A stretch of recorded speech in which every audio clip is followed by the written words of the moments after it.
তুমি কি এসএসসি পরীক্ষা দিয়েছো এবং এসএসসি পরীক্ষায় ফলাফলটি তুমি এখন পরিবর্তন করতে চাচ্ছ, তাহলে এই ভিডিওটি তোমার জন্য। হইতে পারে তোমার রেজাল্টে যে প্রত্যাশা করছো তুমি সেই অনুযায়ী তুমি রেজাল্টটি পাও নাই, অথবা হতে পারে দুই একটিতে তোমার খারাপ হয়েছে। যদি তোমার সাবজেক্ট খারাপ হয়ে যায়, যদি তুমি দুই একটি সাবজেক্টে ফেল করো, তাহলেও কিন্তু তুমি এটি পরিবর্তন করতে পারো। এটি পরিবর্তন করার জন্য তোমাকে বোর্ড চ্যালেঞ্জ করতে হবে, এবং বোর্ড চ্যালেঞ্জ কিভাবে করবে A to Z এই ভিডিওতে আমি দেখাই দেব। প্রথমে বলি বোর্ড চ্যালেঞ্জ কবে শুরু হবে। যেদিন রেজাল্ট দেয় সে রেজাল্টের পরের দিন থেকেই কিন্তু বোর্ড চ্যালেঞ্জটি শুরু হয়, এবং সে থেকে প্রায় 7 দিনের মতো থাকে। তো বোর্ড চ্যালেঞ্জ কিভাবে করবে এবং কত টাকা লাগবে? বোর্ড চ্যালেঞ্জ কিন্তু তুমি নিজে নিজে করতে পারবে, তবে বোর্ড চ্যালেঞ্জ করতে হলে তোমার কাছে একটি টেলিটক সিম থাকতে হবে। যে কোনো কারোর টেলিটক সিম হলেই হবে, এবং টেলিটক সিম দিয়ে কিন্তু তুমি বোর্ড চ্যালেঞ্জটি করতে পারবে। তো বোর্ড চ্যালেঞ্জ কিভাবে করবে দেখো, আমি কিন্তু স্ক্রিনের উপরে লিখে দিতেছি। তো প্রথমে তুমি তোমার টেলিটক সিমে রিচার্জ করে নেবে। তো সম্ভবত 125 টাকা করে প্রতিটা সাবজেক্টে কেটে নেবে। 125 কি 150 টাকা এরকম করে কিন্তু তোমার চার্জ কাটবে প্রতি সাবজেক্টে, ঠিক আছে? এর বেশি কাটবে না। 125 থেকে 150 টাকা এর ভিতরে তোমার চার্জটি কেটে নেবে। তো প্রথমে তোমার যে টেলিটক সিম আছে এটি দ্বারা তোমাকে মেসেজ পাঠাতে হবে। তো মেসেজ অপশনে চলে যাবে। মেসেজ অপশনে যাওয়ার পর এখান থেকে বড় হাতে লিখবে RSC, তারপর স্পেস দেবে, তারপর বোর্ডের নামে সংক্ষিপ্ত রূপ দেবে।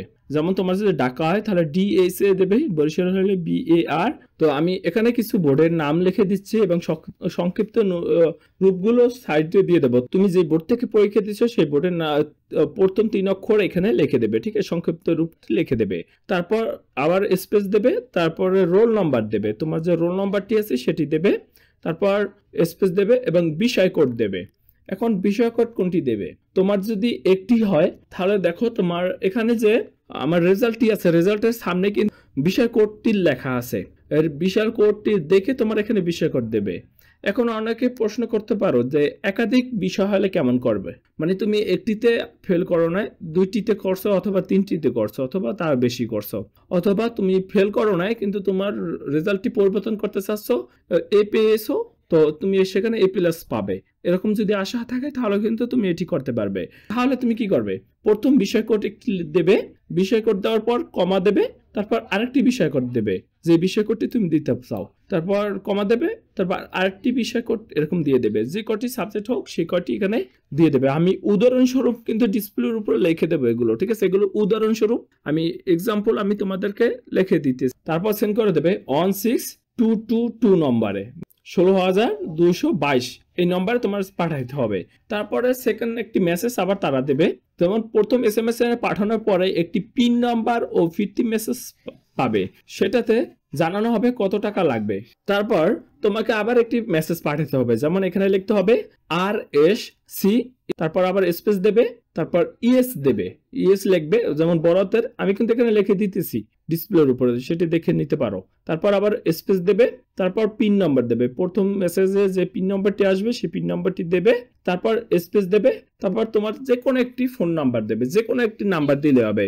মানে এটিতে তোমার যে কন্ট্যাক্ট নাম্বার দেবে এটিতে কিন্তু তারা আবার পরবর্তীতে মেসেজ পাঠাবে, তোমার যে রেজাল্টটি হবে সেটি তো কবে দেবে সেটি জানাবে, ঠিক আছে? তো তোমার যে কোনো একটি ফোন নাম্বার এখানে দিয়ে দেবে এবং আবার পাঠাইতে হবে 16322-তে।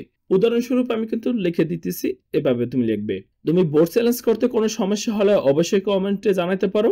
এই বোর্ড চ্যালেঞ্জ মানে হচ্ছে তোমার উত্তরপত্রটি পুনর্নিরীক্ষণ করা, ঠিক আছে? তুমি তাদেরকে বলতেছো যে তোমার রেজাল্টটিতে তুমি সন্তুষ্ট না, অথবা তুমি এর থেকে আরো বেশি আশা করো তুমি পেতে পারো, সে কারণে তুমি তাদেরকে তুমি এটি চ্যালেঞ্জ করতেছো।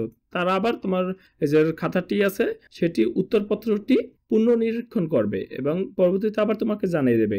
এখন বলে এটি রেজাল্টটি কবে দিতে পারে, আবার এই যে তুমি যে বোর্ড চ্যালেঞ্জ করবে এটি রেজাল্ট কবে দেবে, এটি তোমার আবেদন করার যে লাস্ট ডেট আছে সেই থেকে 2 থেকে 4 সপ্তাহের মধ্যে কিন্তু রেজাল্টটি প্রকাশ পায়, ঠিক আছে? তো তোমার যদি বোর্ড চ্যালেঞ্জ করতে কোনো সমস্যা হয় অবশ্যই কমেন্টে জানাতে পারো, ইনশাআল্লাহ আমি তোমার সমস্যাটি সমাধান দেওয়ার চেষ্টা করব। ভিডিওটা এই পর্যন্ত। ভিডিওটি ভালো লাগলে অবশ্যই লাইক করবেন, কমেন্ট করবেন, চ্যানেলটি সাবস্ক্রাইব করে পাশে থাকবেন। আর যদি অলরেডি চ্যানেলটি সাবস্ক্রাইব করে থাকেন, থ্যাংক ইউ সো মাচ।